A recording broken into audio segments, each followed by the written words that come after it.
Hello people, this is your channel CATV, and in this video we are going to revise chapter number 9 mutual fund, or we can say we are going to solve chapter number 9 mutual fund.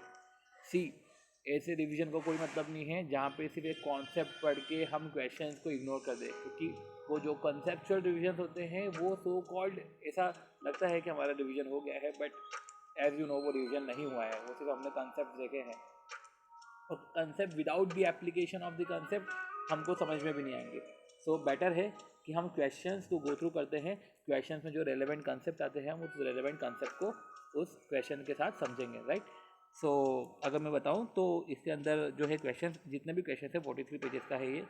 देखा जाए तो पहले जो है छः कितने question है, पहले पहले 7 8 10 11, पहले 11 क्वेश्चन. पहले 11 क्वेश्चन तो थ्योरेटिकल क्वेश्चन है, उसको हटा देते हैं. पर देखा जाए तो 12वें क्वेश्चन से कंसेप्ट क्वेश्चन हमारे चालू होते हैं. पर सी, हम क्वेश्चन पढ़ेंगे, क्वेश्चन में जिस कंसेप्ट की रिक्वायरमेंट होगी हम उस कंसेप्ट को इधर से गो थ्रू करेंगे, उस कंसेप्ट को इधर से गो थ्रू करेंगे एंड देन उसको टिक मार्क कर देंगे, ताकि हमको समझ में आ जाए कि हमने नोट्स में भी सारे कंसेप्ट को गो थ्रू कर लिया है. ठीक है, तो ये सारे टॉपिक्स है, ये सब हमको समझने का है. ठीक है, अब हम सबसे पहले क्वेश्चन की तरफ आते हैं. अब क्या बोला है, question 12, mister A can earn return of 16% by investing in equity share on his own. तो अगर उसने इन्वेस्ट करा है इक्विटी शेयर में ऑन हिज ओन, इन्वेस्ट करा है अगर इक्विटी शेयर में ऑन हिज ओन, तो वो रिटर्न अर्न करेगा 16%. Now he considering a recently announce equity based mutual fund scheme. तो उसको रिसेंटली जो इक्विटी बेस्ड, अब उसको सोच रहा है कि इक्विटी शेयर कौन खरीदे यार, इक्विटी बेस्ड पे म्यूचुअल फंड स्कीम अवेलेबल है, अपन वो देखते हैं. पर देखा जाए तो उसमें इनिशियल एक्सपेंसेस 5.5% है और एनुअल रिकरिंग एक्सपेंडिचर 1.5% है. तो how much should the mutual fund earn to provide a annual return of 16%. तुम्हें म्यूचुअल फंड में इन्वेस्टमेंट करना है, तुम्हें कितना रिटर्न में म्यूचुअल फंड से एक्सपेक्ट करता हूँ, ताकि सब कट पीट के जो है रिटर्न 16% ही आए, जो रिटर्न 16% हमारा इक्विटी स्कीम के दौरान था, राइट. सो इधर हमको समझना पड़ेगा कि हमको म्यूचुअल फंड की अर्निंग्स कैसे निकाले जब इस टाइप के डेटा गिवन हो. तो move to the notes. Notes में हमको दिखेगा एक पर्टिकुलर सेक्शन है जहाँ पे म्यूचुअल फंड की अर्निंग का बताया गया है. सबसे पहले जब म्यूचुअल फंड की अर्निंग इस केस में निकालनी है, तो उस केस में जो अर्निंग का फॉर्मूला है वो है R1, जो है होती है हमारी जो हमारी होती है अपॉर्चुनिटी कॉस्ट, और बोल सकते हैं कि जो हमारी अल्टरनेटिव अर्निंग्स है divide bye 1 minus initial expenditure. तो R1 divide upon 1 minus initial expenditure plus recurring expenditure means जो हमारी अपॉर्चुनिटी कॉस्ट है वो अपॉर्चुनिटी कॉस्ट इनिशियल एक्सपेंसेस काटने के बाद की अपॉर्चुनिटी कॉस्ट, राइट. तभी तो हम उसको नेट कर रहे हैं. जैसे कि मेरी 16% अपॉर्चुनिटी कॉस्ट है, तो वो जो इनिशियल एक्सपेंडिचर जो लगते हैं वो काट पीट वो कटा उसके बाद की ये अपॉर्चुनिटी कॉस्ट होती है. तो हमको इनिशियल एक्सपेंसेस के पहले की अपॉर्चुनिटी कॉस्ट निकालनी है. ठीक है, इनिशियल एक्सपेंसेस के पहले की अपॉर्चुनिटी कॉस्ट निकालनी है या पहले का रिटर्न निकालना है, ताकि जब वो रिटर्न मिलेगा हमें तो हम उसमें से इनिशियल एक्सपेंडिचर को माइनस करेंगे और जो है हमारा रिटर्न आएगा. ठीक है, तो R1 जो होता है वो 1 माइनस इनिशियल एक्सपेंडिचर, मतलब कि जो हमारा R1 है वो नेट है, हम उसको ग्रॉस पर लेकर आएंगे और साथ ही साथ प्लस करेंगे रिकरिंग एक्सपेंडिचर, क्योंकि रोज़ का रोज़ होता रहता है. ठीक है, तो ऐसे केस में अगर अपन देखें चैप्टर नंबर 9 म्यूचुअल फंड का ये क्वेश्चन, ठीक है, समझते हैं. तो इधर R1 की बात करें तो R1 तो है हमारा 16%, राइट. ये हमारा 16% है क्योंकि ये अल्टरनेटिव अर्निंग है, ये अपॉर्चुनिटी कॉस्ट है. अब जो है इनिशियल एक्सपेंडिचर हमारा 5.5% है, ये डिनोमिनेटर में जाएगा, और एनुअल रिकरिंग एक्सपेंडिचर ये तो होते ही रहते हैं, तो ये 1.5% अलग से ऐड होगा. तो यही है R1 जो हमने बात करी. तो R1 1 माइनस इनिशियल एक्सपेंडिचर जो हुआ और रिकरिंग एक्सपेंडिचर ऐड होगा. तो सॉल्व कर लेते हैं. ठीक है, 16 divide by 1 minus recurring expenditure है. ठीक है, अब रिकरिंग एक्सपेंडिचर या तो आप ऐसा करो कैलकुलेटर पे 1 माइनस 5.5% करो तो 0.945 आ जाएगा.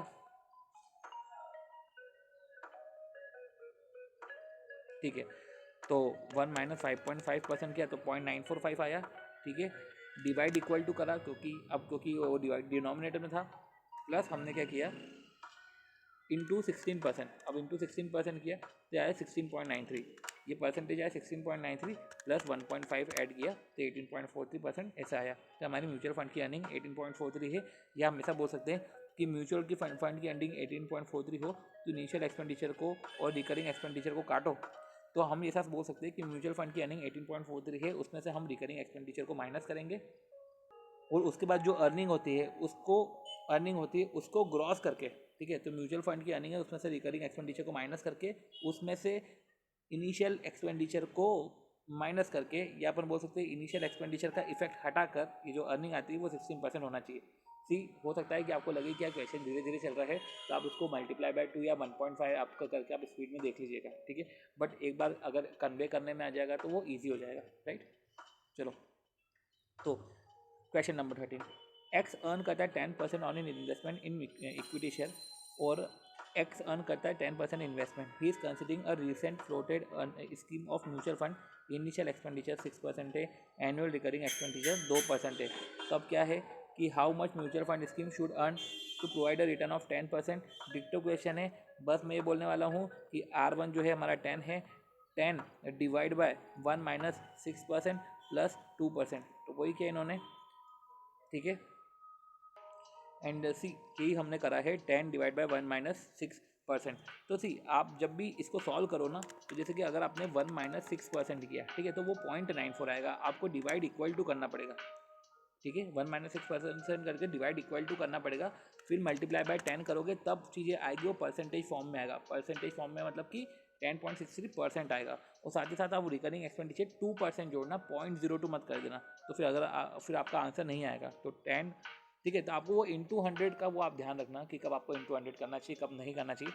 तो आप होलिस्टिकली ले लो, ठीक है। तो आप ये पोर्शन सॉल्व करोगे तो इसको आएगा 10.63 और इधर आएगा 2%, तो ऐसा आएगा 12.64%। ये याद रखना, वो डेसिमल के खेल में आपका क्वेश्चन गलत हो सकता है, ठीक है। एक जैसा क्वेश्चन था, ओके, तो इसको हम काट देते हैं आपके साथ ही करके, इसको आपके साथ ही इसमें काट दिया जाएगा क्वेश्चन को, अगर वो इंपॉर्टेंट नहीं होगा तो, राइट।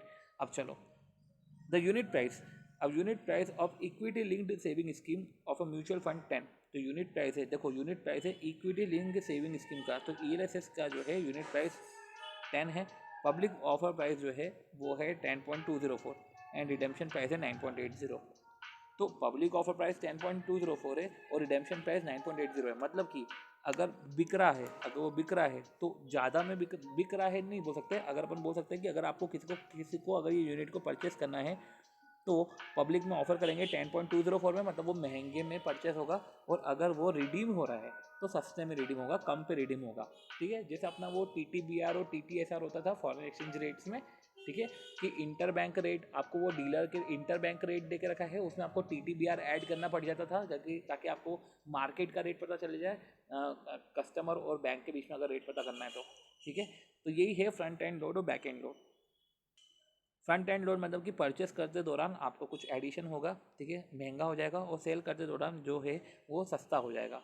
तो सस्ता होगा तो आपको कम पे वो बिकेगा। तो इसमें हमको देखना है बेस इफेक्ट देखना है। फ्रंट एंड लोड है मतलब कि जो प्राइस है उसकी प्राइस से ज़्यादा भी बिक रहा है, ठीक है। तो यूनिट प्राइस है 10, उस प्राइस से ज़्यादा भी बिक रहा है 10.204 पे, ठीक है। तो ऐसे में बेस इफेक्ट क्या है, 10 से 10.204 पे गया है ना, तो ऐसे केस में डिनोमिनेटर में 10 आएगा। अब बैक एंड लोड की बात करें, तो इधर बैक एंड लोड की बात करें तो उधर 10 रुपये में 10 रुपये का यूनिट प्राइस है और रिडेम्पशन प्राइस 9.80 है, तो 10 से वो 9.8 पे चले गया। तो बेस क्या है 10, वो 10 से 9.8 पे गया है, तो इसके डिनोमिनेटर में 10 आएगा, दोनों के डिनोमिनेटर में 10 आएगा। तो इधर भी देखो दोनों के डिनोमिनेटर में 10 आया है और फ्रंट एंड लोड कैलकुलेट किया है कि 10 से 10.204 पे गया है, तो जो डिफरेंस है डिवाइड बाय 10, और 10 से 9.8 पे आया है, तो जो बेस है वो 10 है।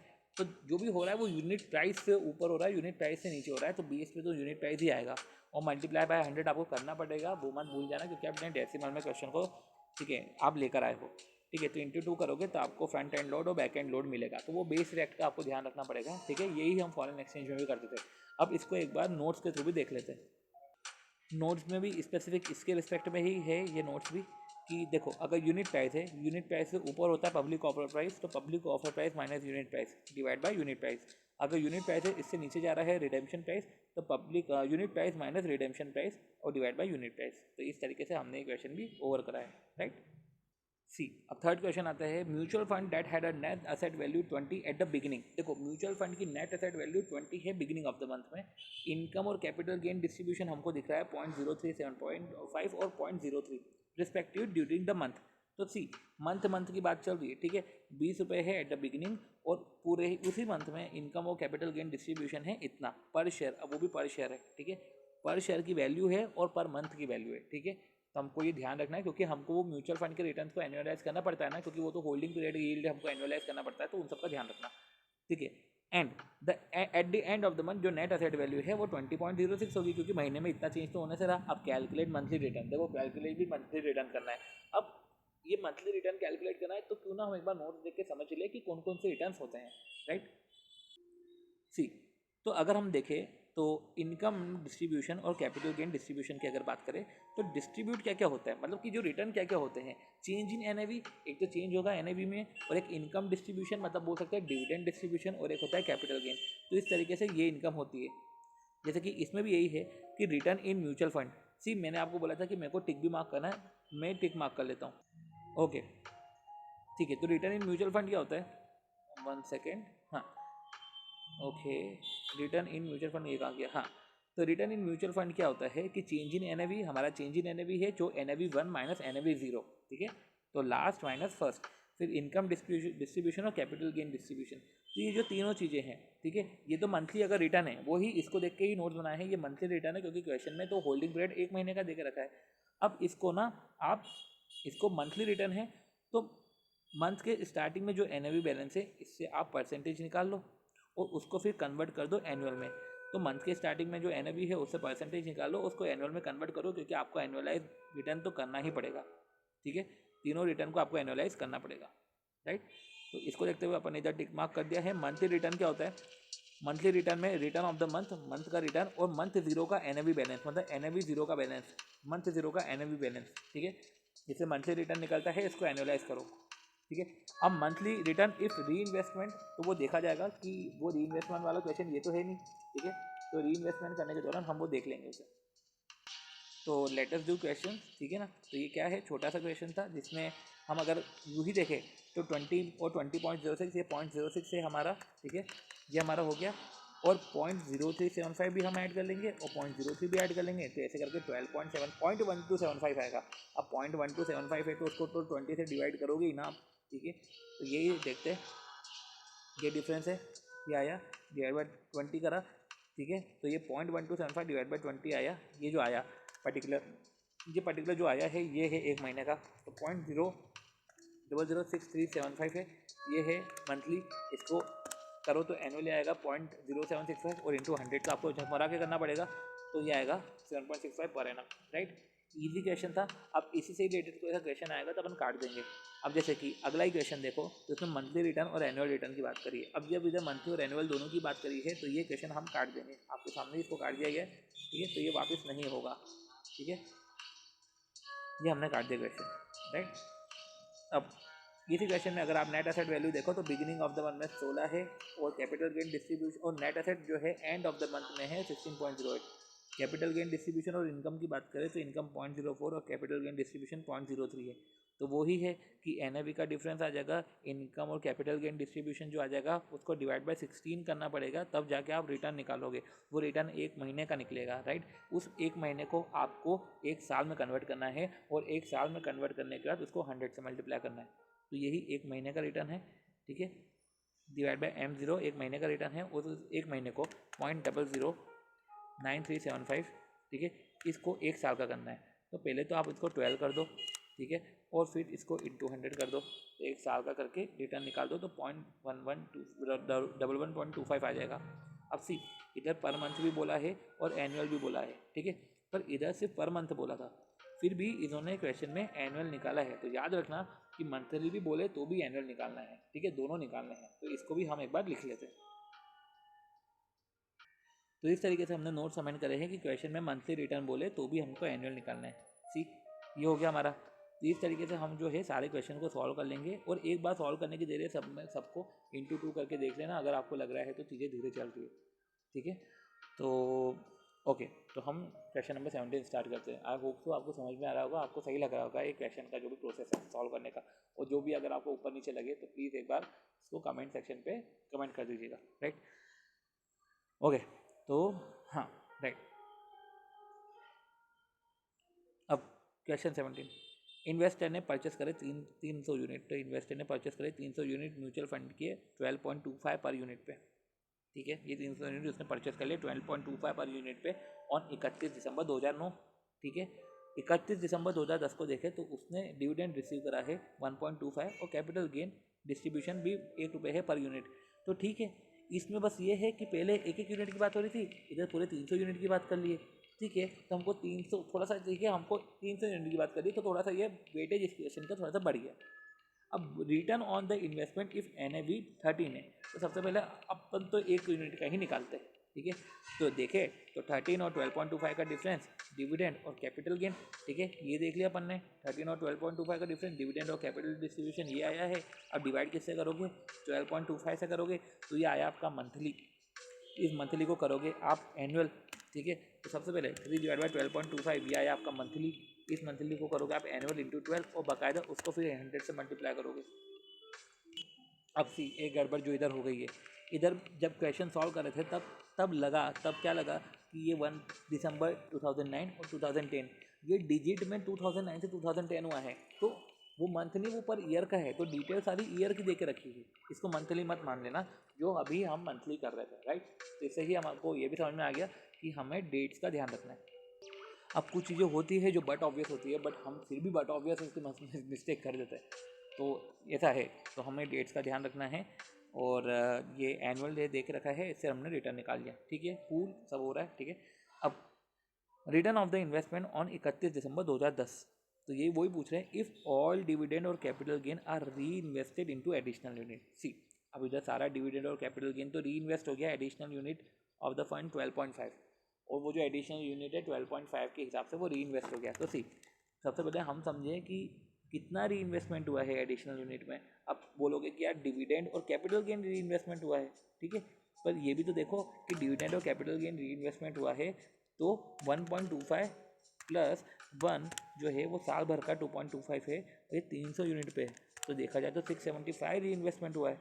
और 675 अगर री इन्वेस्टमेंट हुआ है तो किस वैल्यू पे हुआ है, तो 12.5% पे हुआ है। ये तो 54 यूनिट्स एडिशनल है।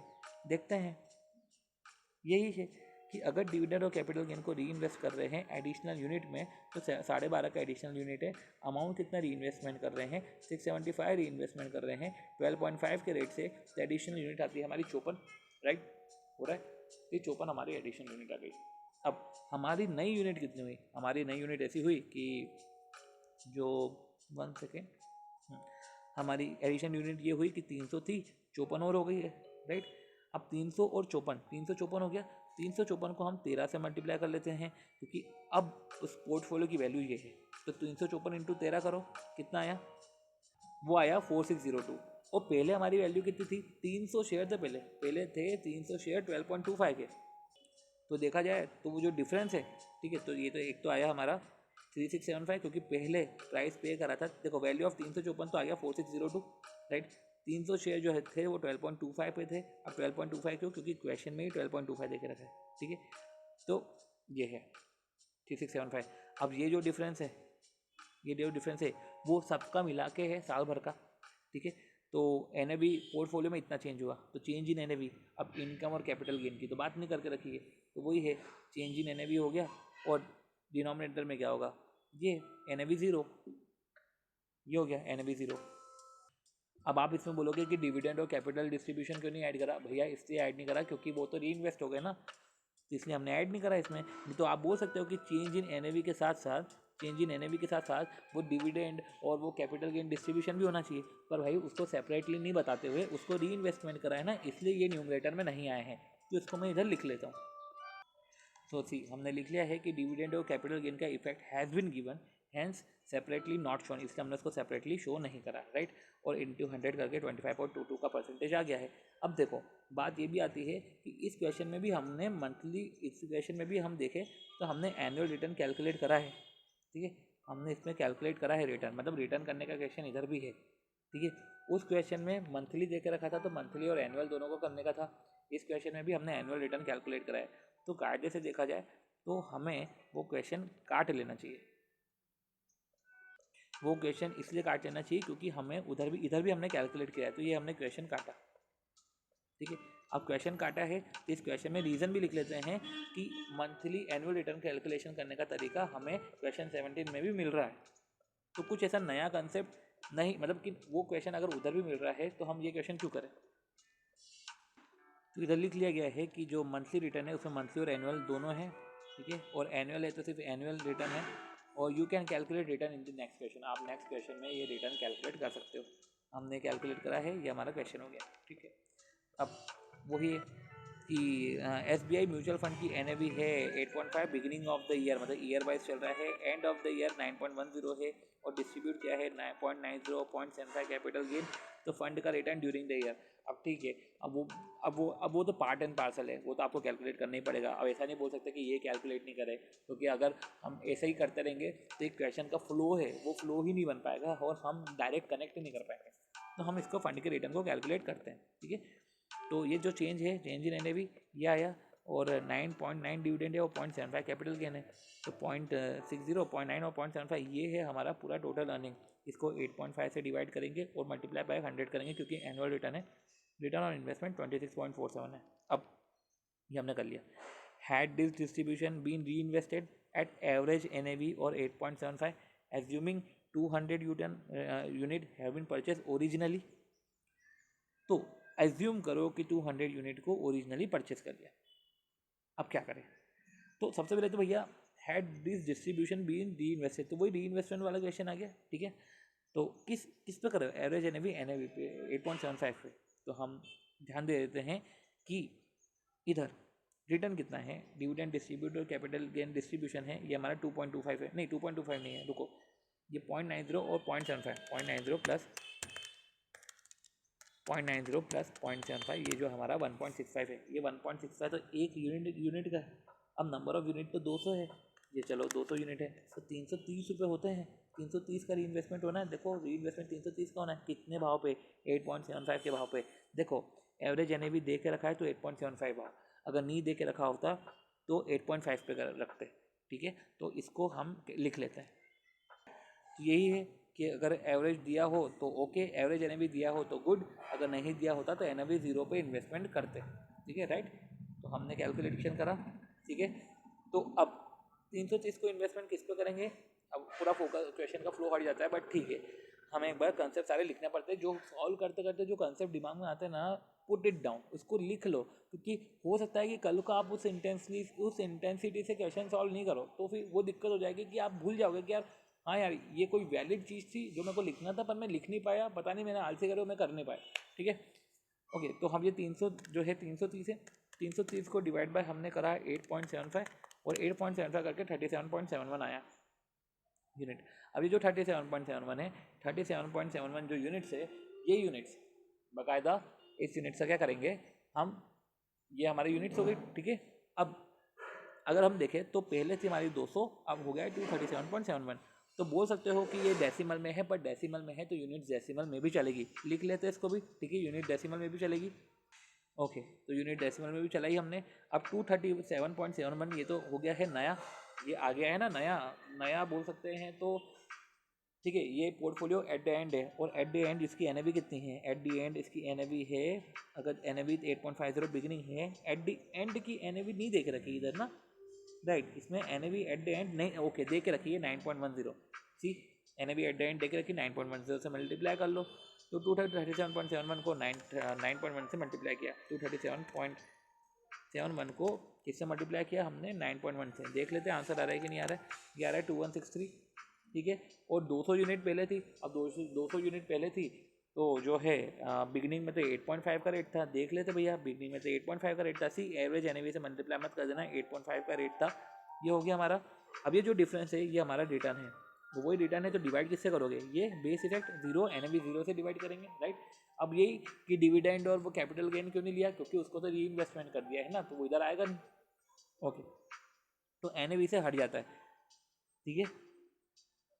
सी, तो हमने यही लिख दिया कि डिविडेंड और कैपिटल गेन डिस्ट्रीब्यूट होते हैं तो वो रिटर्न का पार्ट नहीं बनते हैं, क्योंकि NAV में उसका इफेक्ट रहता है, तो यही था NAV का इफेक्ट था, और इसे हमने रिटर्न कैलकुलेट किया, ठीक है। तो अच्छा क्वेश्चन था ये भी, पर ये एवरेज एनएवी पे इन्वेस्टमेंट करना था, ठीक है, ये एवरेज एनएवी पे इन्वेस्टमेंट करना था, इसके पहले 12.25 पे इन्वेस्टमेंट 12.5 पे इन्वेस्टमेंट करना था, तो इसको भी अपन काट देते हैं, ये सब हमको नेक्स्ट क्वेश्चन में करने को मिल रहा है।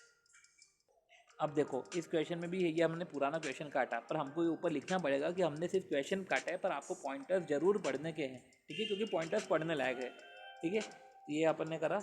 अब यही है question 19, the following information extracted है स्टडी म्यूचुअल फंड स्कीम का, एसेट वैल्यू बिगिनिंग में है, एनुअलाइज रिटर्न दे के रखा है 15% और distribution made in nature of income और कैपिटल गेन भी दे के रखा है, अब ये पर यूनिट का दे के रखा है, और बिगिनिंग ऑफ द मंथ का एसेट वैल्यू है। सी तो ये सब मंथ मंथ की डिटेल दे के रखी है, पर रिटर्न तो एनुअल दे के रखा है, और ये अपन समझते हैं, ठीक है।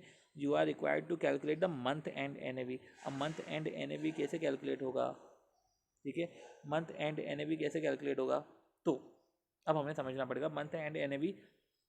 अब हमारा फॉर्मूला क्या होता है कि मंथ एंड हमारा जो रिटर्न है, रिटर्न का हमको अमाउंट निकालना पड़ता है ना, तो इधर रिटर्न का अमाउंट तो दे के रखा है, एनुअलाइज है, बस 15/12 कर दो, ये तो 1.25 है, तो आपका लेफ्ट हैंड साइड पे 1.25 आ जाएगा, और आपकी एक इक्वेशन बन जाएगी कि change in NAV plus distribution of capital gain या डिस्ट्रीब्यूशन ऑफ इनकम और कैपिटल गेन। तो यही इक्वेशन बनी कि change in NAV, NAV change होता है, ठीक है, तो टी मतलब कि आज की, और टी माइनस वन मतलब पहले की, तो latest NAV minus previous NAV, change in NAV, income और गेन, ये न्यूमरेटर में हुआ, और डिवाइड बाय क्या, प्रीवियस वाली एनएवी, ये प्रीवियस वाली एनएवी आई, ठीक है, और सामने क्या लिखोगे, अब ये 0.125 इसलिए लिखा है इन्होंने क्योंकि अगर ये इधर 1.25 लिखते तो इधर भी इंटू 100 करना पड़ता, इंटू 100 ऐसा करना पड़ता, पर इन्होंने नहीं किया, ठीक है, तो इधर इन्होंने 0.125 किया, वो इधर भी इंटू 100 नहीं किया, ठीक है, लिख लेते हैं छोटी सी बात भी, तो भी ये भी काम आएगा, ठीक है। तो हमने ये लिख लिया कि अगर LHS में डेसिमल है तो RHS में मल्टीप्लाई बाय 100 बिल्कुल भी नहीं होगा, तो इससे हमने जो है एनएवी को सॉल्व करना है, एनएवी 65.78 आएगा। अब प्रोवाइड, अब 65.78 है और 65.78 है, तो ब्रीफ कमेंट किया है कि कोई चेंज ही नहीं है एनएवी में, ठीक है भैया। तो वही है कि क्वेश्चन तो काट दो पर कमेंट जरूर पढ़ना, ठीक है। अब इसको बार बार लिखने की जरूरत नहीं है, बट ठीक है, मेरे को वहाँ से कॉपी पेस्ट करना है तो मैं लिख लेता हूँ, ठीक है। तो हमने ये कर लिया, अब अपन आ जाते हैं अगले क्वेश्चन पे फटाफट, ठीक है। ऑरेंज लिमिटेड ने परचेस करे 200 यूनिट म्यूचुअल फंड 45 का है, अब 31, ये तो ऑन 31 दिसंबर 9, और इन 2010 मतलब वही 31 दिसंबर 10, ये एक साल की पूरी बात करके दी, और डिविडेंड पर यूनिट है और capital gain distribution per unit है। अब हमें रिटर्न कैलकुलेट करना है एक साल का, एज्यूमिंग दैट एनएवी जो है 48 है, तो भैया कितना ईजी है, 48 में से 45, वो 3 रुपये, इधर 1 रुपये, उधर 2 रुपये, तो 3 4 5 6 रुपये है, 12, ठीक है, 6 रुपये है, ठीक है। अब 6 रुपये डिवाइड बाय वही करेंगे हम क्या, 45, या यही करा होगा इन्होंने भी, 6 डिवाइड बाय 45, और रिटर्न आया तो उसको होल्डिंग पीरियड रिवॉर्ड या होल्डिंग पीरियड रिटर्न बोल देने का, इन्होंने भी यही पूछा है, ठीक है, ये इनको इंटू 100 करा।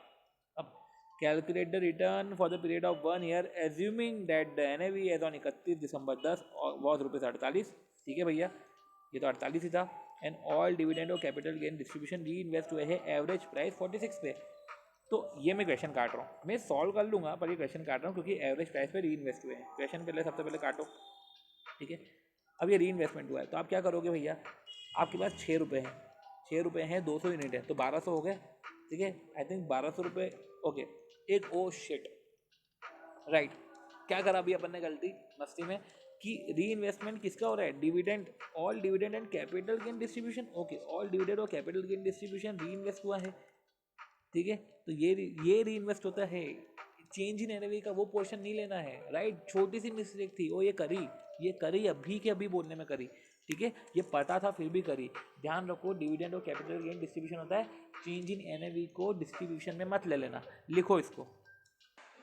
तो यही है कि डिविडेंड और कैपिटल गेन डिस्ट्रीब्यूशन टेक इन री इन्वेस्टमेंट, क्योंकि उसको ही री इन्वेस्टमेंट में लिया जाता है, चेंज इन एनएवी को नहीं आएगा, चेंज इन एनएवी नहीं आएगा, इसलिए जो है 3 रुपये 200 मल्टीप्लाई करें तो 600 रुपये का री इन्वेस्टमेंट होगा, री इन्वेस्टमेंट का भाव होगा हमारा 46 का, तो 600 डिवाइड बाई 46 करा तो 13.04 आया, तो पहले 200 यूनिट थी, अब 213.04 है, अब जब 213.04 है तो 213.04 है तो उसकी एनएवी क्या है, एनएवी क्या रहेगी, ये 45 की जगह हो जाएगा 48, ठीक है, तो ये 48 के भाव से इन्वेस्टमेंट होगा, ठीक है।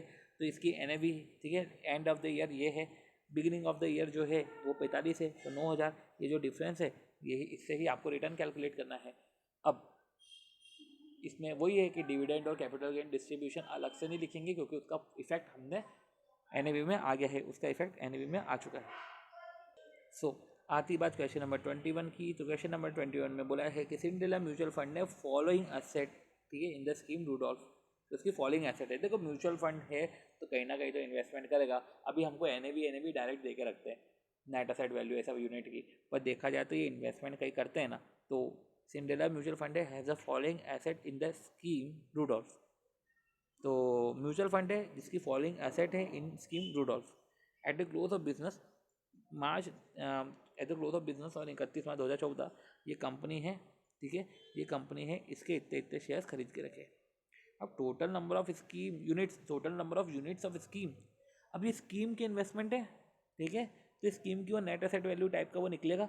अब टोटल नंबर ऑफ यूनिट जो है वो तो 10 लाख है, तो ठीक है भैया, कोई दिक्कत नहीं है, ये करो total asset, total unit, net asset value आ जाएगी। पर अब याद रखो, scheme Rudolph has accrued expenses 2.5 lakh and other liability 2 lakh. तो स्कीम रूडोल्फ के पास एक्रूड एक्सपेंसेस है 2.5 लाख, अदर लाइबिलिटी है 2 लाख, ठीक है। अब कैलकुलेट NAV पर unit of the scheme Rudolph. सबसे पहले NAV पर यूनिट हम ऑफ स्कीम रूडोल्फ निकालना है।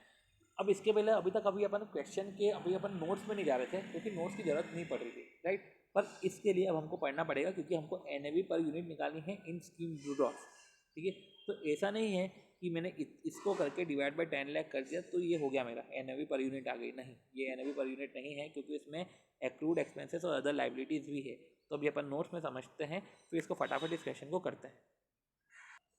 चलो, इसके पहले जो हमने क्वेश्चन करा था उस क्वेश्चन को एक बार देख लेते हैं। उस क्वेश्चन का कंसेप्ट ये था कि NAV 01 री इन्वेस्टमेंट जो होता है वो NAV पे होता है। तो हमने क्या करा था कि जो ओल्ड यूनिट थी उसके लिए तो NAV 0 थी, जैसे कि एक 300 यूनिट थी ओल्ड, तो उसकी NAV 0 थी। फिर हमने उसको डिविडेंड और कैपिटल डिस्ट्रीब्यूशन को री इन्वेस्टमेंट करा, तो ओल्ड यूनिट और न्यू यूनिट 54 आ गई थी और उसकी NAV 1 13 थी। तो ये जो डिफरेंस है ये जो है ये पर्टिकुलर इसको रिटर्न बोला जाएगा। तो ये री इन्वेस्टमेंट वाले चीज़ों में होता है, ठीक है। ये हमने पढ़ लिया, पब्लिक ऑफर प्राइस ये भी समझ लिया, इसको भी टिक मार्क कर लिया। अब हम क्या कर रहे थे, वो NAV पर यूनिट। आ जाओ, कैलकुलेशन ऑफ NAV पर यूनिट। अब इसके पहले ये देख लेते हैं कि income earn got reinvested, तो आइदर NAV 1 या NAV 1 जो दे के रखा है, लास्ट NAV बोल सकते हैं इसको यार, अगर बोलना चाहो तो last NAV,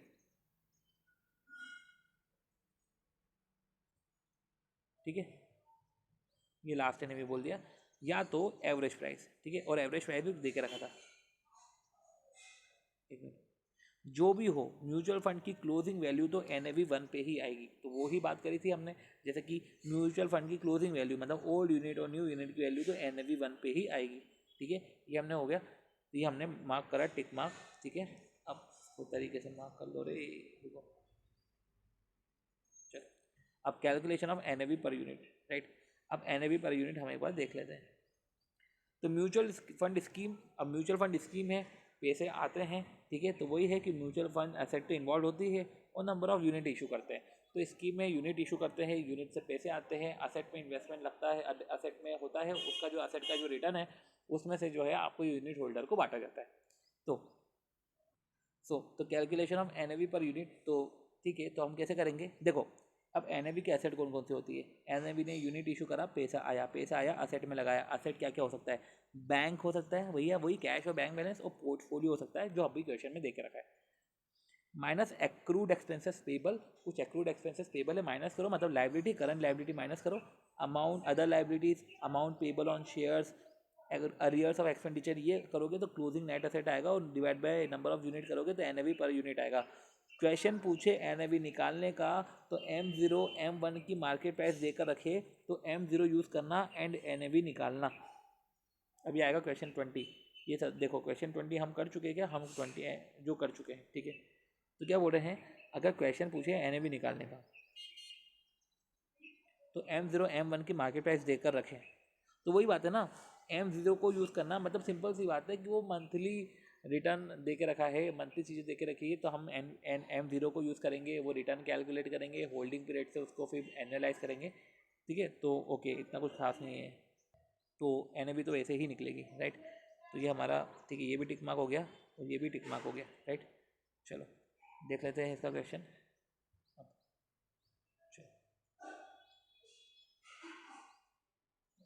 okay okay, right. तो ठीक है, तो इधर भी आप क्या करोगे, करो मार्केट वैल्यू कैलकुलेट, 25,000 टू 20, फिर 35,000, मैं कर रहा हूँ कैलकुलेट, ठीक है, आप तो करो अपने लेवल पे 300, और जिसको बढ़ना है आगे बढ़ जाए, ठीक है। तो ये सब है और 29,000 है, और ये माइनस करेंगे, देखते हैं यही करा है क्या। देखो यही करा है, लेस एक्रूड एक्सपेंडिचर जो हमने बात करी थी, और अदर लाइबिलिटीज़ 2 लाख, यही था एक्रूड एक्सपेंडिचर अदर लाइबिलिटी। वैसे ही नोट्स को में इनकॉर्पोरेट करा है एक्रूड एक्सपेंडिचर और अदर लाइबिलिटी, ठीक है। ये हमने इसमें उसी से ही वैसे ही नोट्स बने, ठीक है, तो वो ईजी हो जाएगा समझने में, राइट। तो हमारी जो है टोटल वैल्यू आई है 415,70,000। अभी जो वैल्यू आई है divide by number of unit करेंगे, नंबर ऑफ यूनिट देखना पड़ेगा कितनी यूनिट है हमारी, ये shares, no, number of shares number of units देखना है, तो क्या आएगा 10 लाख, नंबर ऑफ शेयर्स नहीं देखना है। तो इस तरीके से जो है नंबर ऑफ शेयर्स ने हमको नंबर ऑफ यूनिट देखना है, इस तरीके से हमने NAV पर यूनिट निकाली है। ये इजी क्वेश्चन है, पर इसको फिर भी काटा जाएगा, फिर भी क्या इसलिए ही काटा जाएगा क्योंकि अगले इसमें भी ऐसा करके रखा है कि 1 फरवरी और 2 फरवरी इसकी डेट दे के रखी है, फॉलोइंग एसेट दे के रखा है, नंबर ऑफ एसेट 1 फरवरी 2 फरवरी निकाल लो। अब एक्रूड अब नंबर ऑफ यूनिट दे के रखा है, तो NAV तो निकल जाएगा क्योंकि उसमें कोई एक्रूड एक्सपेंसेस और लाइबिलिटी तो नहीं दे के रखा है, पर फॉलोइंग इन्फॉर्मेशन और दे के रखी है। एज्यूमिंग डेट कि ए ने सबमिट करा 30 लाख का चेक म्यूचुअल फंड में, तो चेक दिया है म्यूचुअल फंड को 30 लाख का, फंड ने जो है परचेस करे 8,000 के शेयर, ठीक है। तो 8,000 शेयर किसके परचेस करे, M लिमिटेड के, तो 8,000 शेयर 360 के भाव के, 8,000 शेयर 360 के भाव के परचेस किए, तो 28,80,000 आ गया। तो 30 लाख में से 28,80,000 तो कर लिया, 1,20,000 कैश में बचा हुआ है। और अभी हमने बात करी थी म्यूचुअल फंड के एसेट में बैंक भी आता है, और पोर्टफोलियो भी आता है, तो 38,000 हो जाएगा। देखो अगला चेंज क्या होगा, वो जो 30,000 है वो 30,000 हो जाएगा 38,000, और जो कैश और बैंक हो जाएगा, ठीक है, वो देख लेते हैं। तो न्यू NAV ऑफ फंड तो ऑटोमेटिकली निकल जाएगी क्योंकि हमको तो वो करना ही है ना, कैलकुलेट तो हम करेंगे ना 2 फरवरी का भी, तो न्यू NAV भी हम निकाल लेंगे। करते हैं क्वेश्चन। सबसे पहले NAV जो दे के रखा है, देखो ये जो है पूरा ये कैलकुलेशन है, जैसे 20,000 इंटू 20 ये 40,000 है, तो ठीक है 4 लाख आया, और ये नंबर ऑफ यूनिट 6 लाख है, ये आया 6 लाख, ये NAV कैलकुलेट कर ली 78.84। अब ठीक है, अब इसमें बता रहा हूँ कि अब चेक सबमिट हुआ 30 लाख का जो भी है वो 30,000 हो जाएगा। अब सी हाँ, तो अब इसमें क्या होगा कि हमको पोजीशन निकालना है, तो 30,000 हो जाएगा 38,000। अब इन्वेस्टमेंट जो है वो अभी इधर बोला गया है 360 पे क्या है, लेट वी सी कि इन्वेस्टमेंट उन्होंने कितने पे किया है। अब जो है इन्वेस्टमेंट करा है 78.84, नहीं रुको, इन्वेस्टमेंट किया 30 लाख का 78.84 पे, कर दी गड़बड़ इधर भी, ठीक है, 78.84 पे इन्वेस्टमेंट करा है।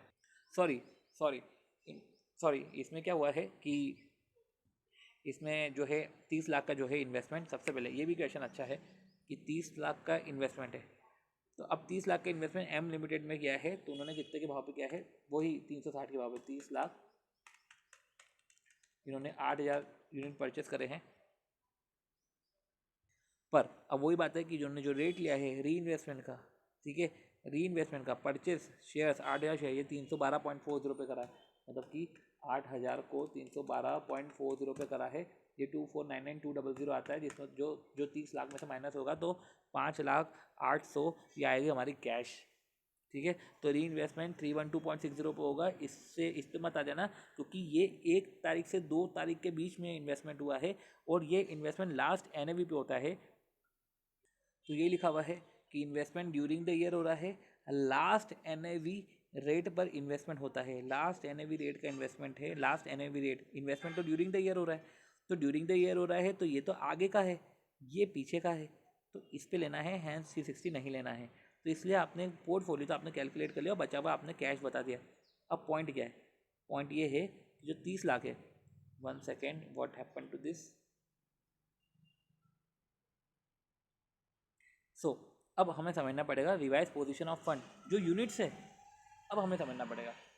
सी यूनिट्स को तो मार्कअप करना पड़ता है ना, यूनिट्स को पर्टिकुलर, और आगे से यूनिट्स को मार्कअप नहीं करना पड़ता, पर जो भी हमारा एडिशनल इन्वेस्टमेंट है, वो एडिशनल जो अमाउंट आया है, तो उसके बदले में हमको यूनिट देनी पड़ेगी। और यूनिट देंगे तो यूनिट की प्राइस क्या रहेगी, यूनिट की हमने आपने जो हमको पैसा दिया वो तो हमने इन्वेस्टमेंट कर दिया, और उस पर्टिकुलर यूनिट की प्राइस, आपने हमको पैसा दिया तो हम आपको यूनिट दे रहे हैं ना, उस यूनिट की प्राइस तो NAV1 रहेगी ना। इन्वेस्टमेंट जो कर रहे हैं वो लास्ट प्राइस पे कर रहे हैं, ठीक है, और जो यूनिट हम इशू करेंगे वो तो NAV पे करेंगे ना, NAV1 पे। ये जो है NAV1 पे हम आपको जो है यूनिट इशू करेंगे। NAV1 कैसे निकालेंगे कि सॉरी NAV0 पे हम आपको यूनिट देंगे, तो हमने क्या किया कि आपने जो पैसा दिया हमने उसको इन्वेस्टमेंट करा, अब यूनिट्स इशू करने हैं, बदले में आपको यूनिट्स इशू करने हैं, तो यूनिट जो इशू करने हैं वो NAV0 लास्ट ईयर की NAV पे हम जो है यूनिट इशू करते हैं, और जो लास्ट ईयर की NAV यही है 78.8666, इस पर हमने यूनिट इशू करे आपको, तो टोटल यूनिट 638053 हो गया, ठीक है। यही हमारा जो है, जब हमने इन्वेस्टमेंट कर लिया, तो आपने पैसे दिए, हमने इन्वेस्टमेंट करा, ये हमारा इन्वेस्टमेंट है, पर आपने जो पैसे दिए आपको यूनिट इशू करना है, यूनिट इशू करना है तो NAV0 की रेट होगी, जो एट प्रेजेंट जो NAV है उस NAV पे आपको दे दिया जाएगा। हमने इन्वेस्टमेंट करा है और हमने फिर इतना हमारा मार्केट पोर्टफोलियो हुआ है, अब जो मार्केट पोर्टफोलियो हुआ है तो वही बात है, अब ये मार्केट पोर्टफोलियो हुआ है सब में बढ़ जाएगा, ये 638,053, और ये 82.26 हमारी वैल्यू हो गई 2 फरवरी की, ठीक है। तो 1 फरवरी और 2 फरवरी के बीच में जो यूनिट इशू करी थी वो 78.83 के रिस्पेक्ट में इशू करी थी, मतलब यूनिट इशू NAV0 पे होती है। तो यही बात आई कि यूनिट इशू हमारी लास्ट NAV पे होती है, और लास्ट NAV 78.84 है, और करंट NAV 82.26 है, मतलब आगे की NAV 82.26 है। तो होप सो आपको अभी तक ये वीडियो समझ में आ रहा होगा, ये क्वेश्चन सारे समझ में आ रहे होंगे, और होप सो मुझे जो आता है और जो भी हमने करा है वो मैं बेटर तरीके से इसको कन्वे कर पा रहे होंगे, ठीक है। तो अब हम नेक्स्ट क्वेश्चन करते हैं इसका।